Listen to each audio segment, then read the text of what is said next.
Night కంప్లీట్కి వెళ్తున్నాం. ఇప్పుడు time 9:30 అవుతుంది. 9:30 అయినా సరే కస్టమర్ మన కోసం 2 days నుంచి వెయిట్ చేస్తున్నాడు అని చెప్పి మనం కస్టమర్ ఇంటికి అయితే వెళ్తున్నాం. రూట్ చూసారుగా ఇట్లా ఉంటుంది. అప్పుడప్పుడు కొద్దిగా హల్చల్ చేయాల్సిన రోడ్డు కూడా తగ్గుతూ ఉంటుంది.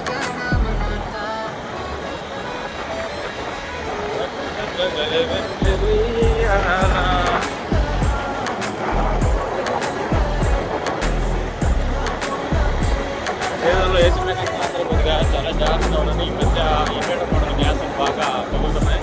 అక్కడ దూరంగా వెళ్తున్నాం కదా, అదే ఊరు అనమాట. లైట్ వేసి పెట్టడానికి చాలా కొనుకనే కాకుండా ఊరికి మాత్రం